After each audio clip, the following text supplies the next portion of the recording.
Start recording. Oh, thank you, Gabby. So this is Spark at the Change Colorado's first Lunch and Learn of 2022. This is on getting your posts right, getting up and going for the year, getting your volunteer post opportunity posts going.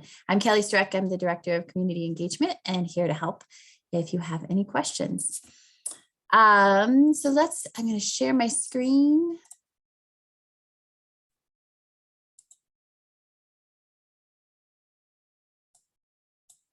There we go. Just took an extra authoritative click. I don't see the screen that I wanted to go to, but you'll see all my email. Okay. Did you all follow me to our Spark main page? Yep. Okay.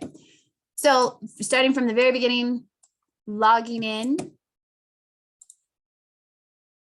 to the partner portal. This is on posting volunteer opportunities. So logging into the partner portal. And here's our main page. If you need any tutorials, we just uploaded a brand new updated tutorial here in tutorials and resources. So that's a good place to go and see. It's a video. We just did another training. And so you can look there if you need a reminder for any of this. Plus this will be recorded and also posted on the website afterwards.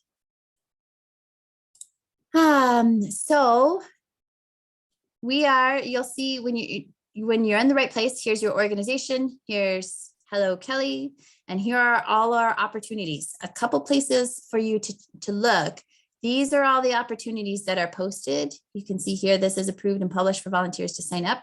If you don't see your volunteer opportunity here that you have recently posted, look in the posting status because it may be, it's been submitted for approval. You need to submit it for approval. You just haven't pushed the submit button yet. There are no upcoming active occurrences, which means all your shifts are in the past. You don't have any new shifts coming up, so it's not showing for any volunteers. There's nothing to sign up for.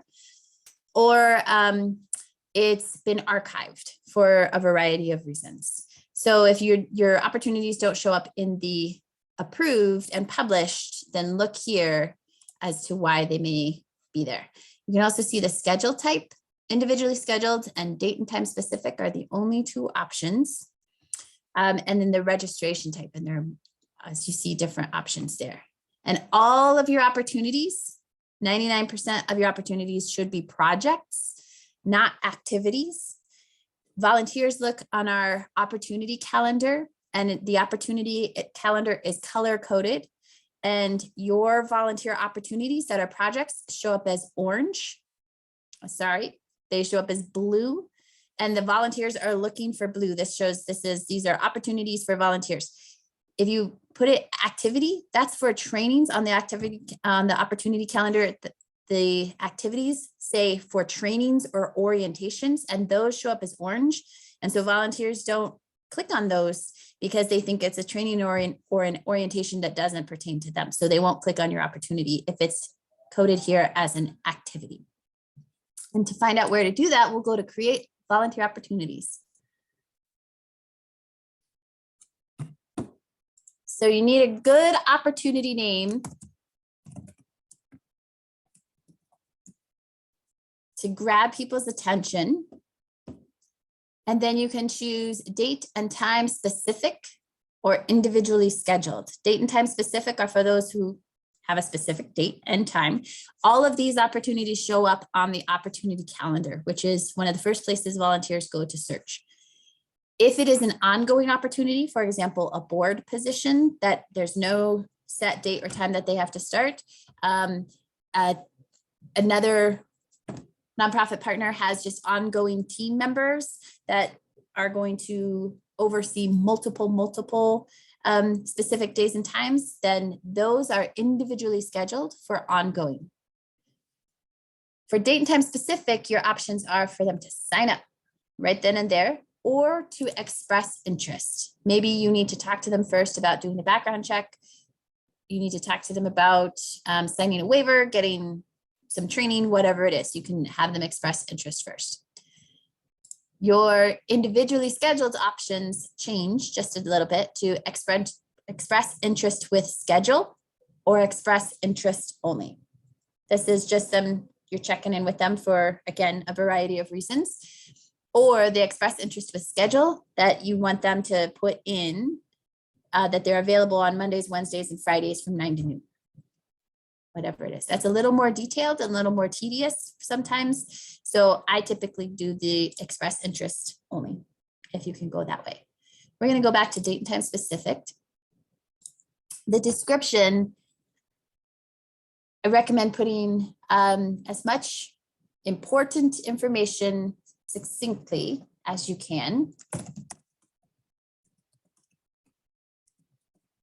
You can also put links.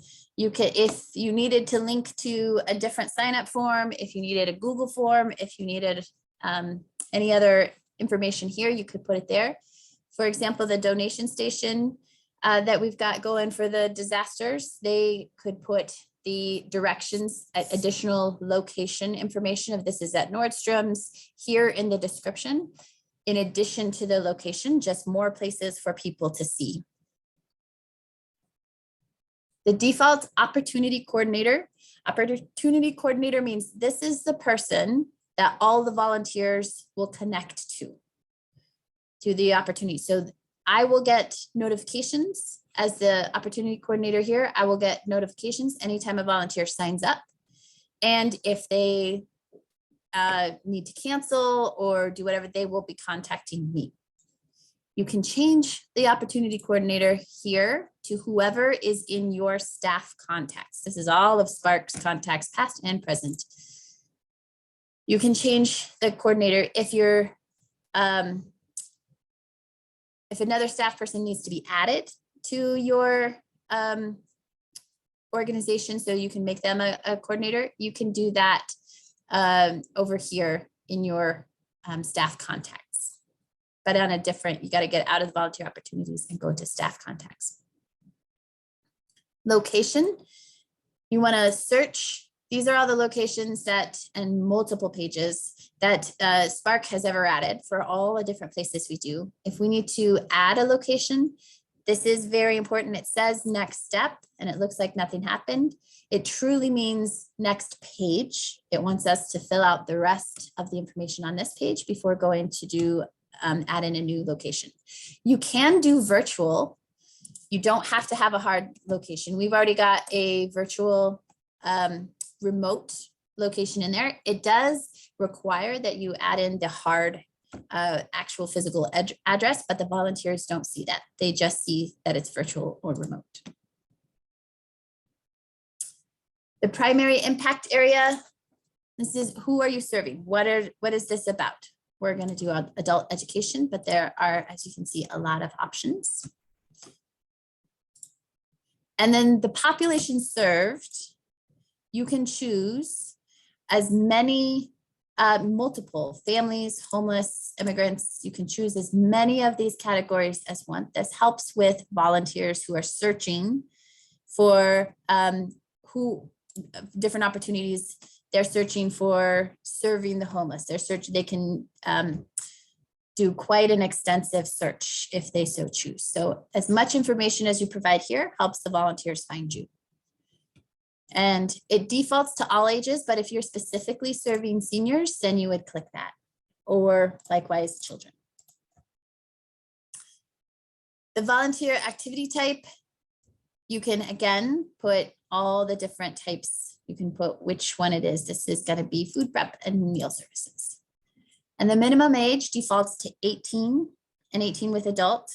If you would like children to attend, then you just change this to, this one is we can have 16-year-olds, not 18, 16. We can have 16-year-olds and we can have 8-year-olds with an adult. You must change the maximum attendance if you want more than one volunteer to attend. So be sure to pay attention. It is a required field, but since it already has one in there, it's easy to skip if you're not paying attention. Is this opportunity suitable for groups? are court-ordered volunteers allowed? And you can define, you can be specific if they are, what kind of court-ordered volunteers you can take. You can say that in the description, if that's a thing. Or RSVP seniors. If you click these, this will grab your opportunity into a saved search that we have on the volunteer tab. That again is another great way for the volunteers to find your opportunity. So as many as are truly applicable to you. Here's what I was talking about earlier, the project versus the activity. You want to, it defaults to project, and this is what the volunteers will find on the opportunity calendar in blue.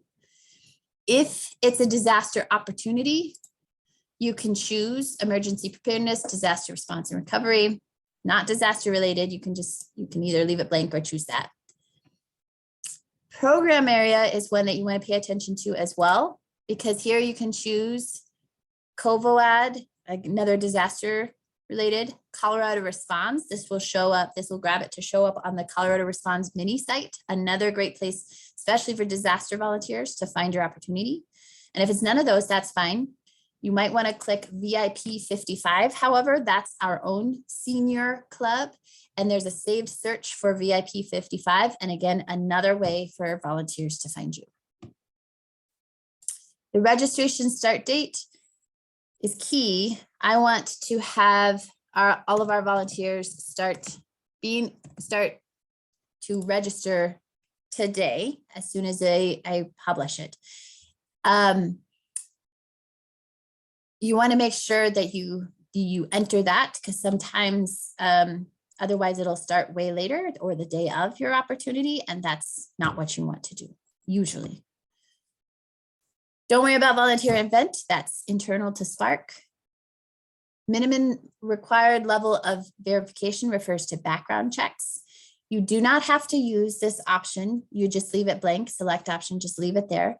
This is for Sterling volunteers, and they are integrated into the system. So if you choose level 1, 2, or 3 background checks, then when a volunteer goes to sign up, it will pause them in their registration until they complete their background check with Sterling. And it's all right there. They just have to click the next button to the Sterling and it goes into their background check.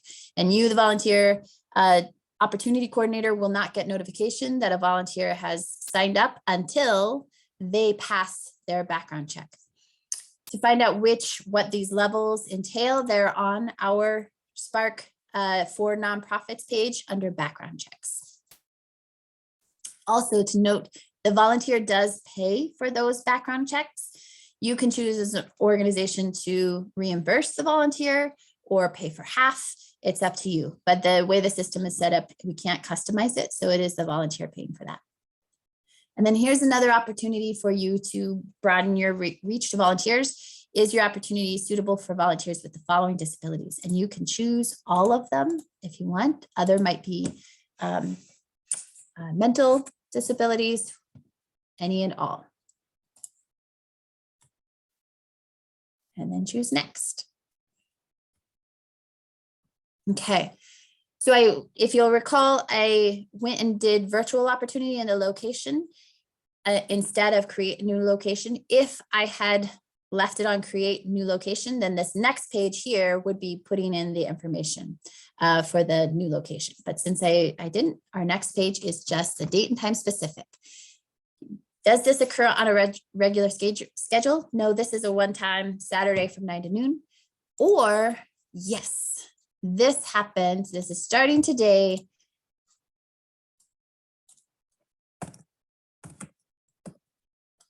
And it's going to go through December.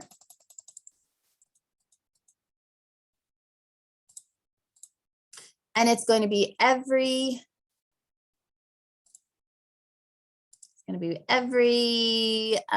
week from 9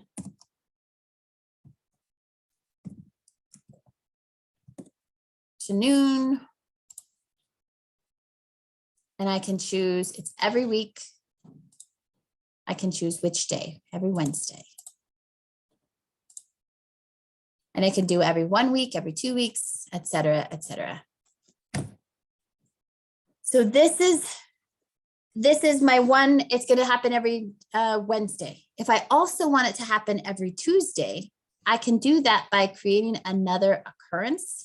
The key here, though, is you want to create this, and we will, as a test, we want to create this.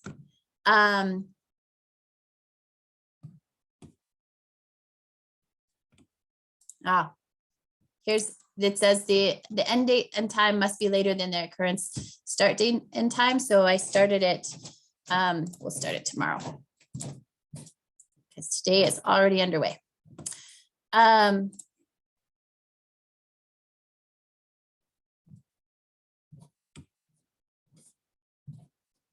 Okay.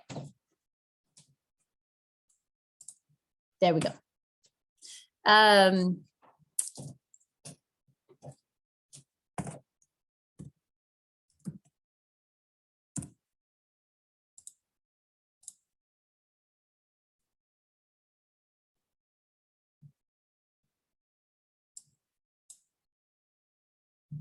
I don't want to do, there we go, 3 p.m.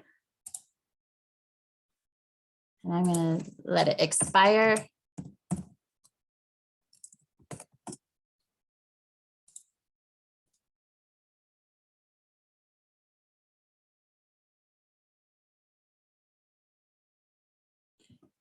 So you'll create your opportunity, and then you can go back and create additional occurrences. If you were to click this create additional occurrences first, you would lose all the previous information, the setup information that you did. So here it all is. Connections are your volunteers. So this is where you will see volunteers sign up.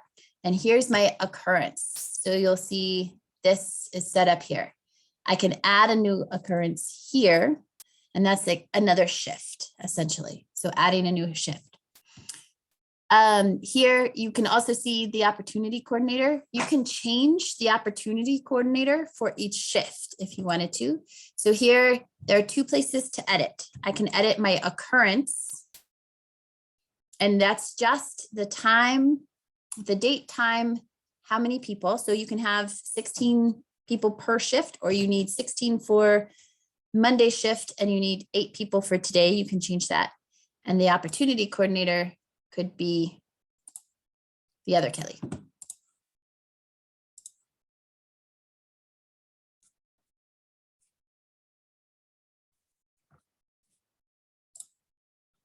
So there's one way to do the editing here.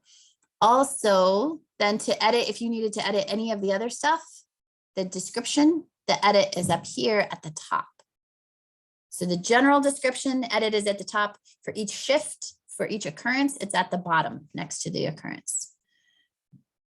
So I can edit the name, I can edit the information, default opportunity coordinator if it needs to be somebody else, and all of this stuff. We can edit that.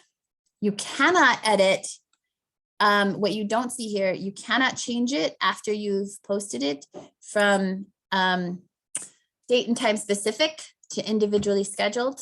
You've got to do a whole new opportunity if you wanted to change the type of volunteer opportunity. So that's just one thing to note there. Questions?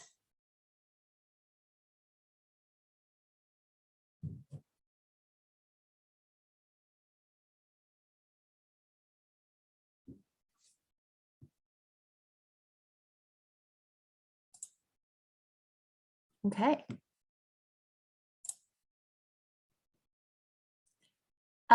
Is there anything, do you want to see, since it's just Spark staff, do you have any specific questions to Spark staff on what you want to see? We can look at a Spark opportunity and see with the volunteers signed up, what that might look like.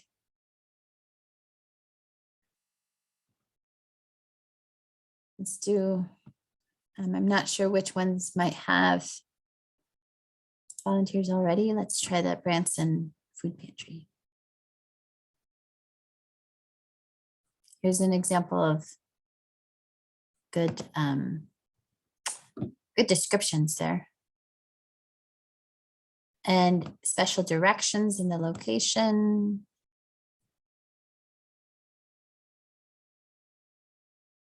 They don't have any volunteers signed up just yet. But they have, there's their.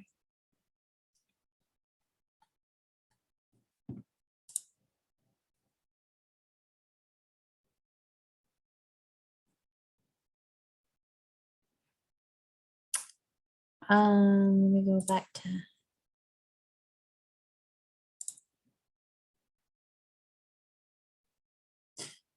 So Laura's got this express interest with schedule. It's a good description. They do have some, a volunteer who signed up for all the dates. So then you can click on Patricia and report attendance.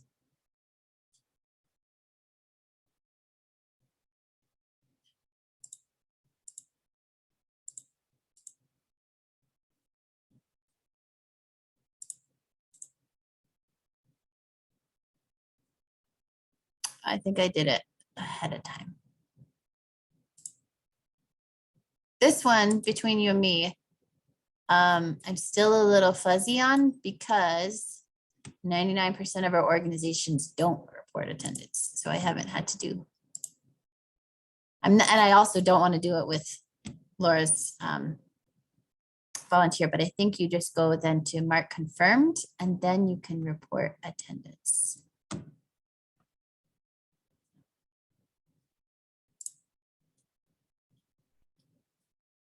Other questions?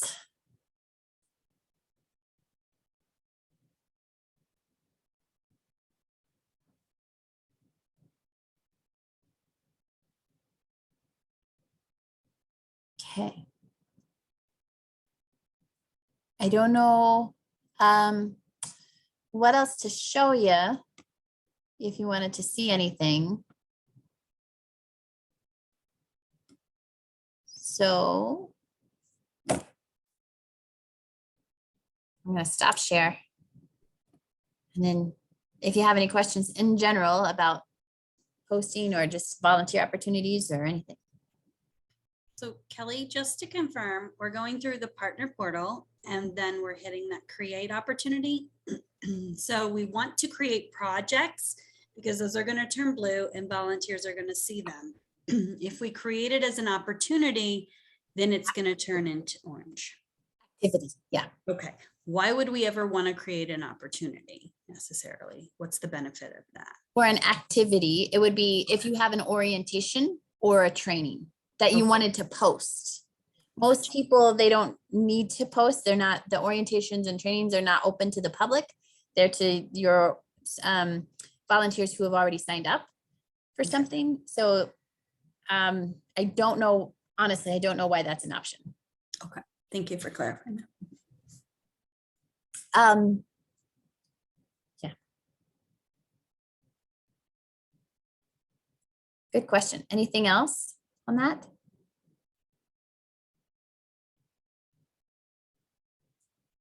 So I guess like if we were having an onboard volunteer training, like I was mentioning, you know, in January here, would we want to create it as a project then and see who's signing up for those slots? So we can record attendance? You could, yeah. Okay. I was just thinking one thing, I do know why it's an option to put as a training orientation up there. Some nonprofits, for example, animal nonprofits have the problem of having so many volunteers that they have to turn volunteers away. And so I had spoken to a partner who they started doing orientation first before talking to the volunteers as kind of a, is this truly, now you know what this is about, is this the right fit for you? And weeding out those volunteers who couldn't commit, or like me, who's exactly one of those volunteers in high school. I I wanted to volunteer at the Denver Dumb Friends League, and then went through orientation and realized I would not be able to handle it, either not leaving in tears every day or not bringing home a dog every day. So that was not the right fit for me. And the orientation was key for me to realize that. So that would be an instance where a nonprofit would do an orientation first for the public before they, and post that on the site before they would have an opportunity to sign up. There is also what we have very recently delved into. You can put up private opportunities with an invitation code. To do that, and this means you would have the volunteer opportunity posted. So it would have all the information that the volunteer could sign up after you send them an invitation to do so. So it's not open to the general public. They have to get the specific invitation from you, the link and the code to be able to sign up.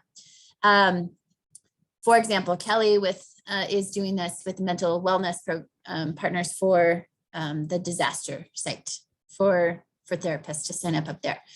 To turn on the code, one of us has to do that in the back end in Salesforce. So you can create the whole opportunity, and then but let us know immediately that we would have to turn it on in the back end.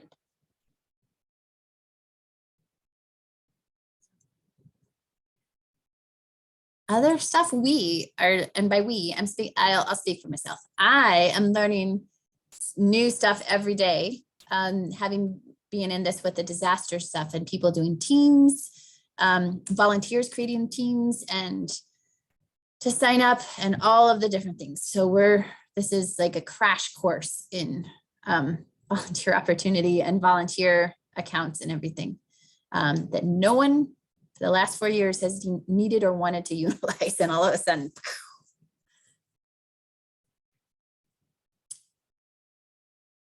All right. Anybody else? And by anybody, I mean, Maddie, you can ask too, but I'm like Lynn or Emily.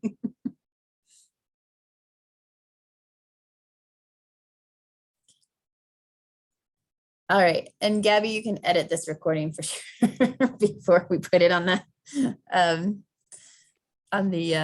website. I'm going to stop recording.